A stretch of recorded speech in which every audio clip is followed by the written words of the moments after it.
ከወንድማችን እፎይ ጋር በተያያዘ አንዳንድ በጣም የሚያስገርሙ ነገሮች እዚህ ቲክቶክ ላይ ያየው ነው። እስቲ ግልጽ አድርጉልን።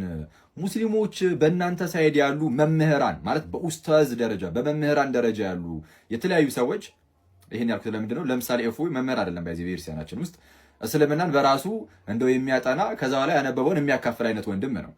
በእስልምናው ሳይድ ግን በኡስታዝ ደረጃ በመምህራን ደረጃ ያሉ ሰዎች ሳይቀሩ አምላካችን ላይ እንዴት እንደሚሳለቁ እግዚአብሔርን አምላካችንን ጌታችን ኢየሱስን እንዴት እንደሚሳደቡ ሳትሰሙ ቀርታችሁ ነው ወይስ በእኛ ሳይድ ቢሳደቡም ችግር የለውም በእናንተ ሳይድ ግን የሆነ እንደው ቅር የሚያሰኝ ነገር ከተሰማ አይ እንደው እንነሳለን የሆነ አምባገነን እንሁን አይነት ነገር ነው እንዴት ነው እየታሰበ ያለው?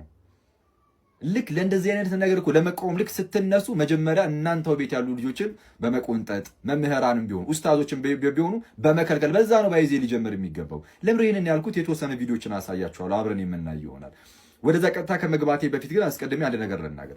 በክርስትና ውስጥ ያሉ እንደዚህ ዲስከሽኖች ወይም እንደዚህ ውይይቶች ምናምን ከማንም ጋር እናደርገው ከእስልምና ጋር የሚሆን ከሌሎችም ጋር ይሁን በፍቅር መሆን አለበት፣ በየዋህነት መሆን አለበት፣ በፍርሃት መሆን አለበት የሚለው የኔ ብቻ ሳይሆን የክርስትና ፕሪንሲፕል ነው። በቃ ከዚህ ፕሪንሲፕል መውጣት አንችልም፣ ግልጽ ነው። ይሄ ፕሪንሲፕላችን ነው። ስሜታዊ የሆነን ብንወጣ ራሱ ቃሉ ይጎትተናል። ማለት ቅዱስ ጴጥሮስ በመጀመሪያ መልእክቱ ምዕራፍ 3 ቁጥር 15 ላይ የተናገረው ነገር አለ።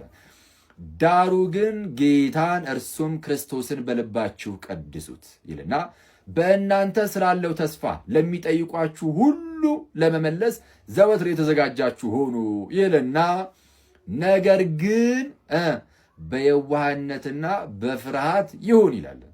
በየዋህነትና በፍርሃት ይሁን። ዘወትር ለመመለስ ዝግጁ መሆን አለባችሁ፣ ግን በየዋህነት በፍርሃት መሆን አለበት። ሰውን አይደለም፣ እግዚአብሔርን በመፍራት ዝቅ በማለት በትህትና በዚህ ሁሉ ውስጥ ነፍሳትን ለክርስቶስ ለመማረክ ማለት ነው። አንዳንዴ ስሜታ የሆነን ከዚህ ፕሪንሲፕል ወጣ ስንል ይሄው ቃሉ ግን ጎትቶ ደግሞ ወደዛው ሊመልሰን ይገባል። ስለዛ ለዚህ ፕሪንሲፕል ተገዢ መሆን አለብን። ይሄ በቃ በቤተክርስቲያናችን ውስጥ የሁላችንም አቋም ነው። ስለዛ በፍርሃት በየዋህነት በፍቅር በዛ ውስጥ ምንድነው ከኔ ተማሩ እኔ በልቤ ትሁት ነኝ ላለው ጌታ ነፍሳትን እንማርካለን ማለት ነው። እንደዛ አለበለዛ ነፍሳትን መማረክ አንችልም። መጫጫ ብቻ ነው የሚሆንብን። ይህ እንዳለ ሆኖ ግን ለምሳሌ የሙስሊም መምህራን ወይም ኡስታዞች አምላካችንን በምን ደረጃ እንደሚሳደቡ እስቲ እንስማቸውና እንመለስ። ኦሆላና ኦሆሊባ ሸርሙጦች ናቸው። እግዚአብሔር አግብቷቸዋል፣ ልጆች ወልዶባቸዋል። መልሱን አምጣ። ዝሙት ነው አይደለም? ይሄ አስወጣው። ይሄንን ባለጌ ዝሙት ነው አይደለም? አንተ ባለጌ ደደብ የመጨረሻ ውሻ ነህ አንተ እኮ።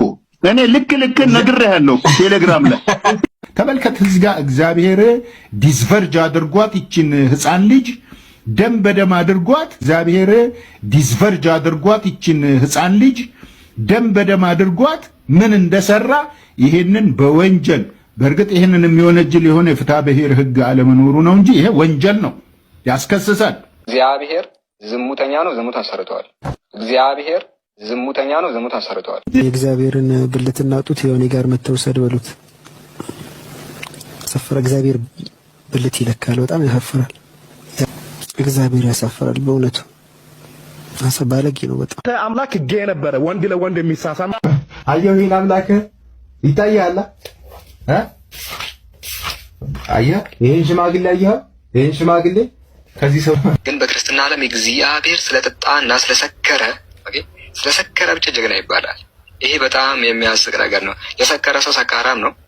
ጀግና ሊባል አይችልም።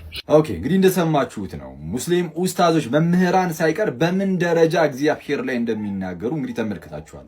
ያውም የተናገሩት ሁሉ እነሱ ባሉት መንገድ መጽሐፍቶቻችን ላይ የሉም። እነሱ ባሉት መንገድ የሆነች ቃል ይሰባሉ፣ ለራሳቸው ታሪክን ይፈጥራሉ። የሆነች ቃል ይሰባሉ፣ ለራሳቸው ታሪክን ይፈጥራሉ። እነሱ ባሉት መንገድ ያልተቀመጠን ነገር ነው እንደዚህ የሚሉት።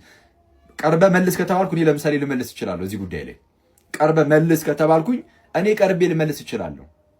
ልክ እንደዚህ ሁሉ ወንድማችን እፎይም እዛ በእስልምና ውስጥ የሌለ ነገር እንኳን የተናገረው ይሄ ትልቅ ስህተት ስለሆነ ቀርቦ እንዲመልስ ጠይቁት፣ መጠየቅ አለበት። እሱም አይ እኔ ከዚህ ላይ አግኝቻለሁ ከዚህ ላይ አግኝቻለሁ ብሎ ማስረጃ ማቅረብ አለበት። እንግዲህ ብዙ ጊዜ እንደሚናገረውም ከሆነ ማስረጃ አቀርባለሁ ይላል እሱ። ስለዚህ ይጠይቅ። ባይሆን ግን በሌለ ነገር በዚህ ደረጃ ግን ሙስሊም መምህራን ኡስታዞች እንዲህ ሲናገሩ ስለነበረ ይህንንም እያያችሁ ይህንን ስታጸዱ ነው ከዛ በኋላ ሌላውንም ለመጠየቅ ሞራሉንም ሊታገኙ የሚገባው ነው። ይቆየን።